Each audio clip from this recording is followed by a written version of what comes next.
Only chaos and danger await outside the forest. Nightmare creatures and other beings of sinister design and nature dwell among, life forms and dark landscapes as alien to us as we are to them. Over and over, the Elder's warnings kept repeating within Faustus' young mind. Every child and adolescent knew the warnings, and were usually told weekly, if not daily, of the ominous and frenetically savage world outside of the forest.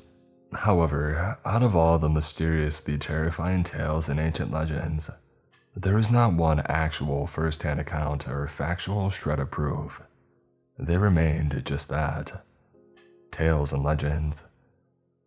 All that anyone could ever say for certain was hearing strange alien noises, or an occasional flash of unfamiliar light.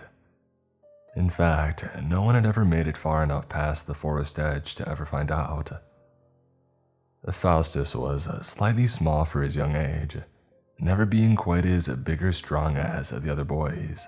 Luckily, he was able to balance it out by being the fastest and being capable to last the longest in any cardio-based endeavor.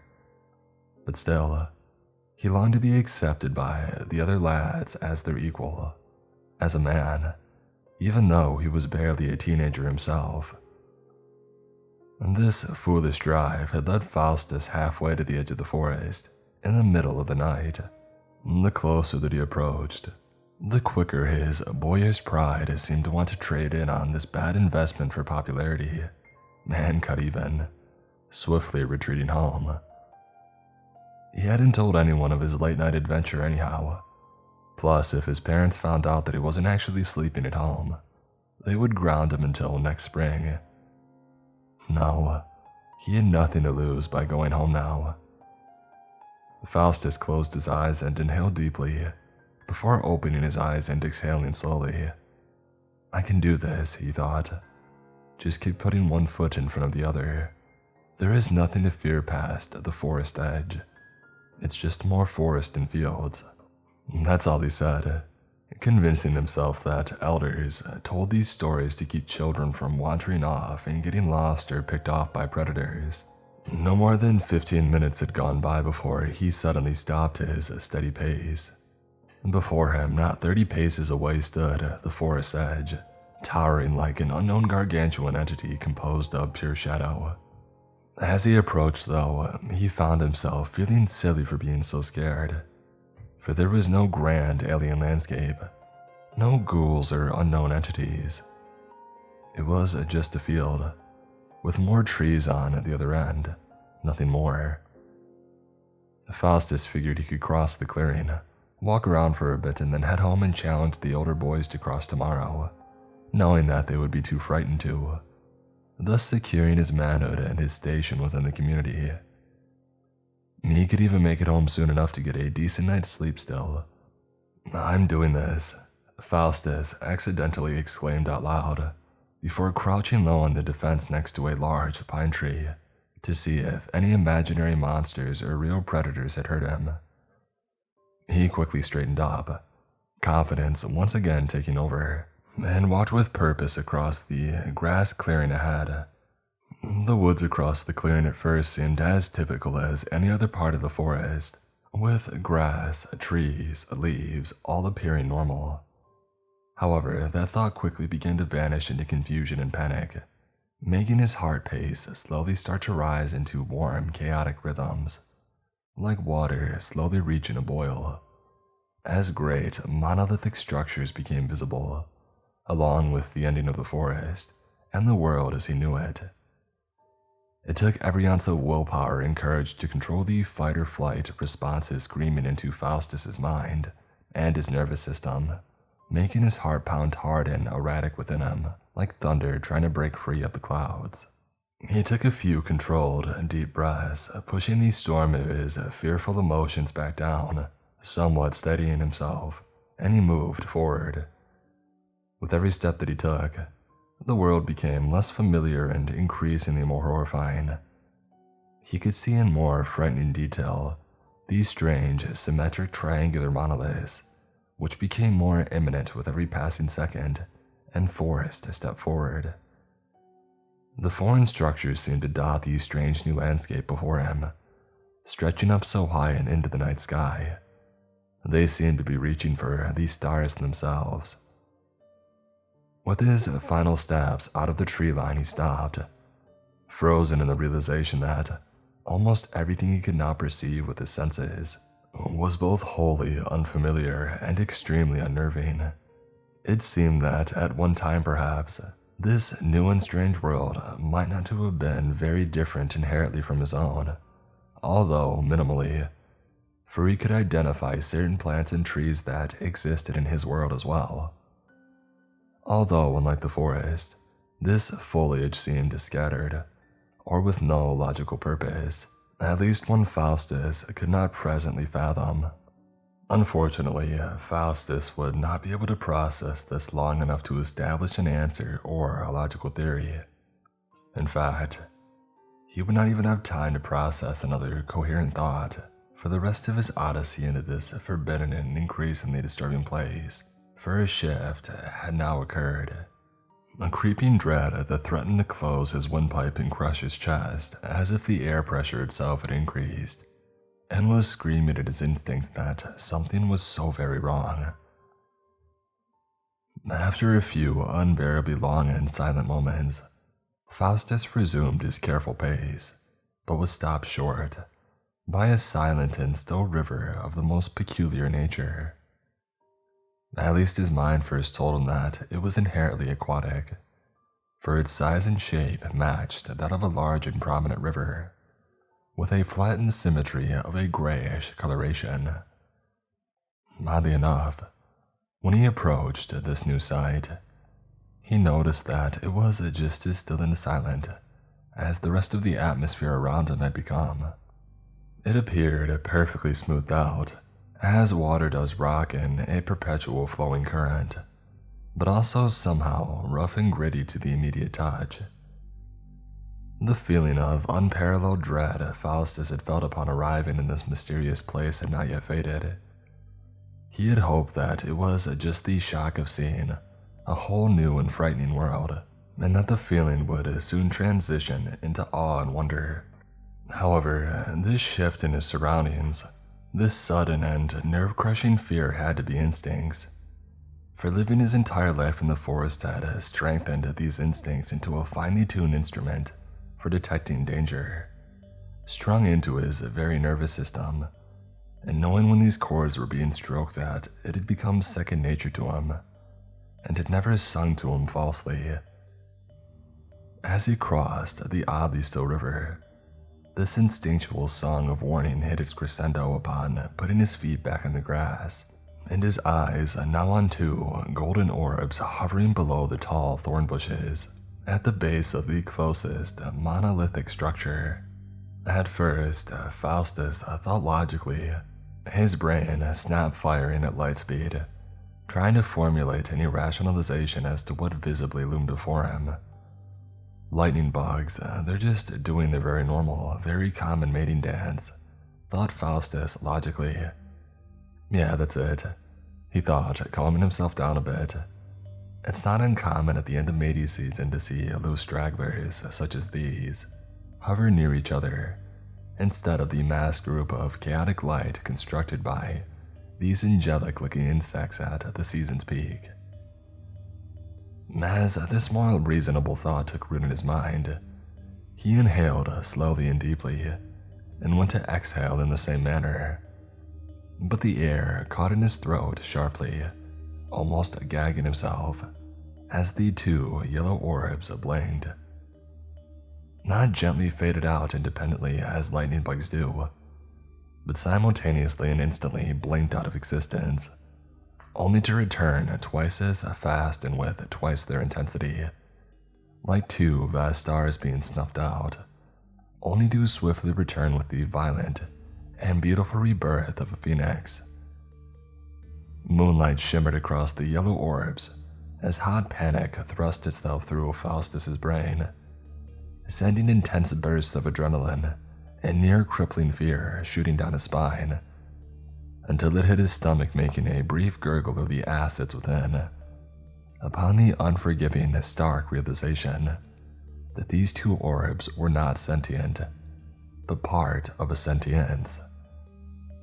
Unfortunately, he had less than a second to process this before the eyes and their master quickly took a few short and quick paces forward, before abruptly stopping, both compacting itself to the ground while keeping its head raised high, preparing its body for an obvious leap attack. Its body, oh god, its body, thought Faustus, freezing up at the sight. It was beyond black, seeming to be composed of pure shadow, drawing in all surrounding ambient light like a black hole, making the immediate threat seem almost rather ethereal than physical. Nevertheless, the gravity of how very real this threat was came crushing down on him like an avalanche of horrifying truth. As enormous white teeth began emerging from the Vanta block, ivory-fanged daggers of the most imposing predatorial beast revealed themselves to him, contrasting hard within the dark void of the creature. Faustus needed no more encouragement, and with a quick twist and powerful thrust, he was running in the opposite direction, and the chase was on. He had barely made it a dozen paces, circling around a small tree when he felt an electric hot shock slice through his backside. Though initially painful, it seemed to be just a graze, for he lost no motor skills and even bought himself a full second, while the creature's claws were temporarily stuck into the tree. Whether the adrenaline is masking the severity of the injury, thought Faustus, or I barely just evaded a critical wound, either instance was deemed irrelevant, for in this moment all that mattered was to survive, to run, and taking advantage of the brief window of luck while the shadow demon's claws were caught in the tree. Faustus veered upwards and to the left with motivated haste, sprinting through a large patch of thorn-covered ivy, subsequently cutting himself with dozens of small lacerations in the process, but denying the beast a direct path to him, for the shadow creature was clearly too large to fit inside, let alone navigate through the thorns and ivy. As he watched the monster carefully slither back out, he breathed out a sigh of relief at his temporary reprieve from death, just to have his panic return with a vengeance. For as the shadow demon deemed the course impassable, it quickly began traversing around the thicket, where it was hollow and exposed at the other end where Faustus now stood. 5 seconds perhaps, thought Faustus, until he would be found. So without hesitation to have a second to spare, he began the count. 5 seconds, he internally said, as Faustus erupted out of the foliage and onto the base of the closest monolith. Now facing the alien structure, he could make out through the moonlight that the strange structure was actually a dull red in most places, with the bottom part of the side closest to him seeming to be made out of some kind of white rock material, from the best of his understanding. 4 seconds. He reminded himself as panic began to bloom like a black lily within his heart, making it beat hard and almost painful.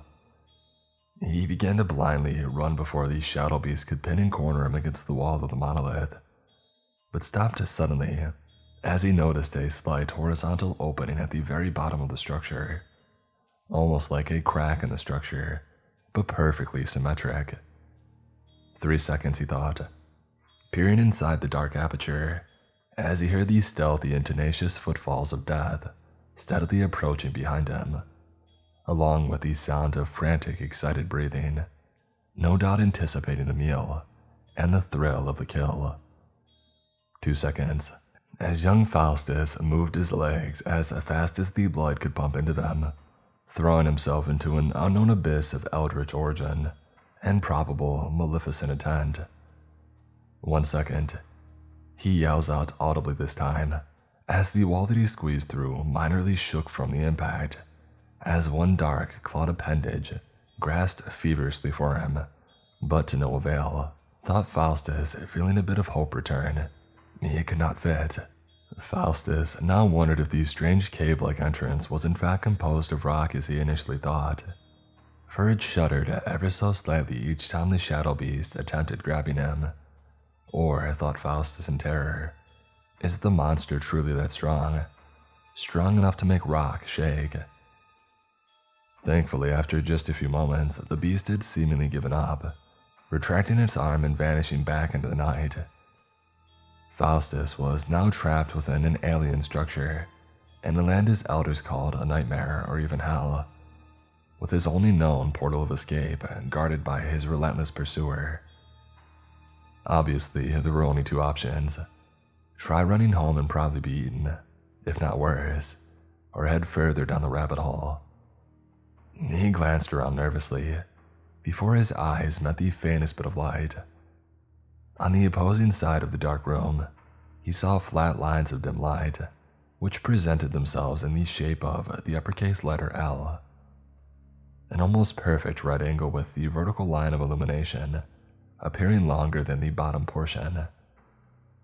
As he cautiously inched his way toward the light, he began hearing an amalgamation of unorthodox noises, which accosted his ears, in the same manner that all the disturbing sights he beheld had accosted his eyes.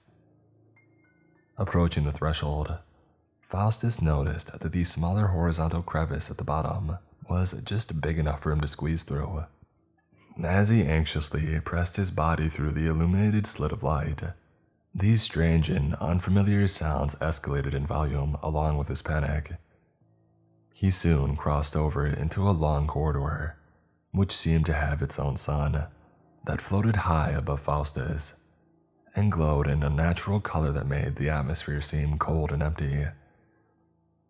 The ground in which he now stood on felt both hard and smooth to the touch, much like river stones, only with slightly raised, symmetric square indentations, which were about 5 times longer than Faustus's entire body. After traversing another short distance, he spotted an opening to his left that appeared to be the source of the odd noises. The chamber was dark, with bizarre, erratic lights issuing from somewhere within.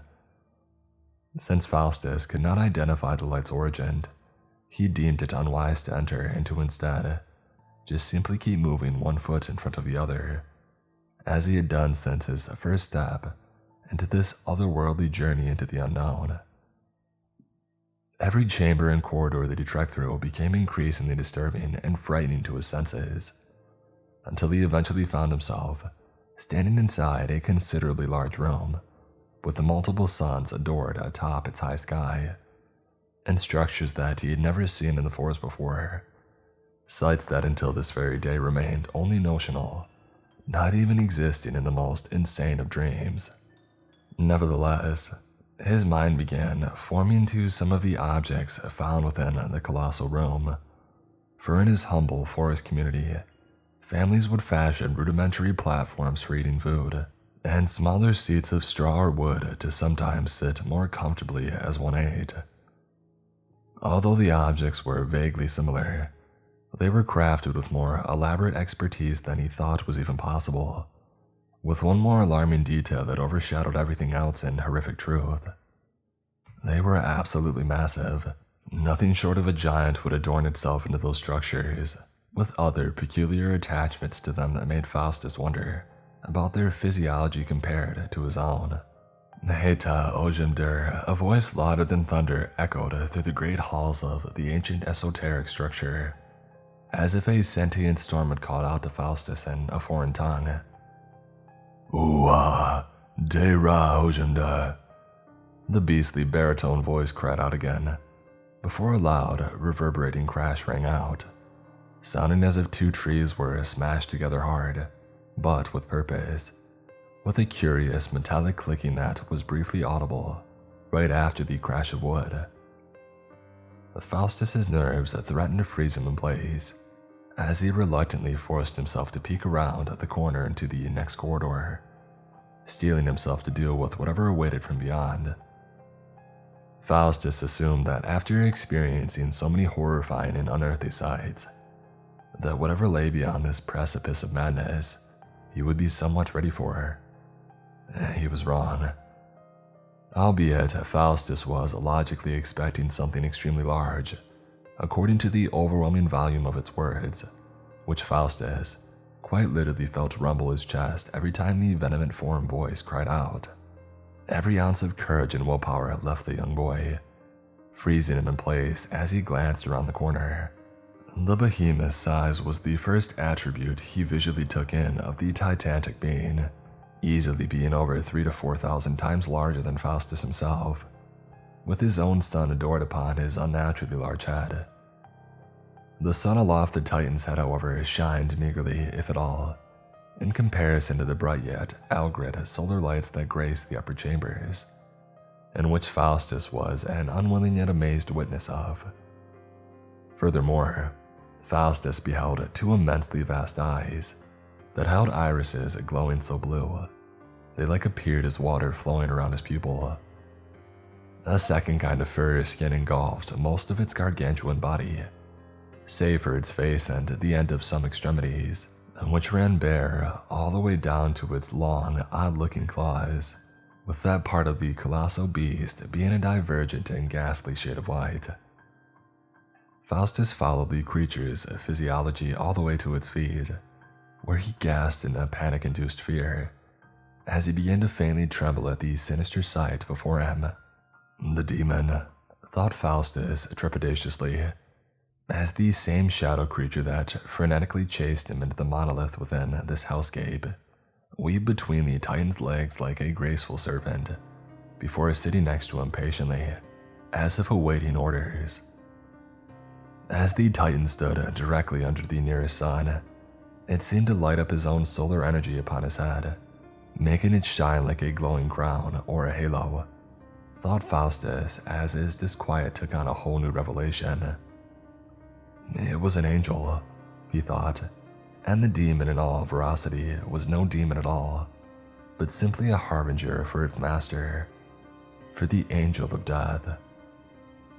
The shadow beast shifted itself into a still position, smelling the air, until it promptly jerked its head directly at Faustus, apparently catching the young boy's scent within the still air of the chamber.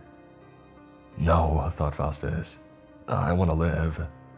He proclaimed to himself mentally and prepared once again for the chase. The dark monster began systematically checking the immediate area, meaning that he did not actually see Faustus. Regardless, he knew it was only a small amount of time before he would be sniffed out, and he knew that sprinting for the small threshold which ushered him into this place would be his only viable option for survival, and his only way out. He peeked his head out to spy on the shadow monster's advancement, marveling in horror at how the beast was so dark that it merely needed to be close to a shadow in order to disappear completely. And if not for his blazing yellow eyes, Faustus surely would have been eaten upon their first meeting. Perhaps, Faustus pondered, that it poisoned you with its fangs, and it would bring you to the master. He wasn't certain of the Titan being an angel or the shadow serpent being a demon. In fact, there was only one fact Faustus knew verily, and that was that he had no clue what was actually going on. Now he said to himself internally, as Faustus began running with all his might and will, back the way that he came, back down the rabbit hole, to reverse this dreadful odyssey. The shadow demon was proving too fast though, tenaciously pursuing him until it almost reached within striking distance, forcing Faustus to abandon his desperate retreat and make a frantic detour, running under one of two large metal cube-like structures that were constructed within this specific disturbing room. Faustus dove under the closest cube-like structure, barely fitting in even more narrowly, evading a pair of dark claws, as the shadow monster attempted slithering under after the young one, with only his reach being able to fit. Pinned against the far wall under the cube, Faustus watched the obsidian appendages try their hardest to hook him, each time the giant claws coming inches away from poor Faustus's face, as he flattened himself as much as possible against the far wall. Faustus closed his eyes, crying, waiting for a horrific fate that seemed more probable each second, by a creature that should not even exist, in a world that he did not even belong. Faustus both heard and felt the cacophonous steps of the forthcoming Titan, and as these sounds hit their pinnacle, the shadow demon withdrew itself, and for one brief moment, The tumultuous world around Faustus was quiet and still, like the calm before a nasty storm. Everything happened all at once. Instantaneously, Faustus's inefficient sanctuary was ripped away, leaving him exposed and ultimately vulnerable. He made a desperate yet hopeless attempt to once again flee and abscond his fate, just to find himself imprisoned inside the Titan's hand. Catching Faustus early on his brave yet futile escape, Faustus waited apprehensively for the crushing pressure of the Titan closing his massive hand. However, the colossal being swiftly began moving at an impossible speed, with Faustus still in the prison of his iron grip. As the world between the Titan's fingers moved at light speed, Faustus saw blurry glimpses of otherworldly sights and sounds, and had to realistically wonder if the end of this trip was directly into the Shadow Demon's mouth. The world slowed down for Faustus as the Titan stopped moving, all the lights visible before now gone, replaced by only darkness, by the near absence of sight almost completely. As Faustus waited to be fed to the Shadow Beast, the only sounds that could be heard were, wait, thought Faustus in recognition. It was these sounds of the forest. The same time that he realized this was the same time he felt a rush of air and a mild thud as he impacted the ground. The Titan had relinquished him and not only spared his life but brought him back to the forest's edge and away from the demon. Crying tears of unfathomable joy, Faustus wasted no time in running home, where he told his village of his wayward adventure and confirmed everything that they had ever feared and more about the world outside of their own. Faustus's bravery was never put into question again, not for all of his long and happy days. "Ojimdur, Ojimdur," a voice yelled out into the night. Ojimur, the voice says, gaining a higher pitch. "Ojimur, Ojimur," the voice says, sounding even higher now. Oliver yells a young man into the night, with hair as blonde and bright as the sun, and irises in such a blue manner that it appeared as if the sky and the ocean once fought over the dominance of each other's color, with neither one truly being the victor. The young man presided within his front doorway, after closing the small gap in the white garage door he usually leaves open, and proceeded to call out his name into the night, almost sounding worried a bit. A black shadow swiftly darted within, making the man shut the door quickly, so the black cat couldn't get back out, which made the door slam, and a loud sound reverberate throughout his house. Smiling down at the black cat traversing between his legs, he directed his gaze into the feline's deep yellow eyes as the cat sat looking up at him, and he spoke as he bent down to lovingly pat the cat's head. He said, contemplating as he scratched under the black cat's chin. "It's funny," he began. "To me, you're absolutely the most adorable cute thing in the world, but I couldn't even begin to imagine that poor little mouse's perception."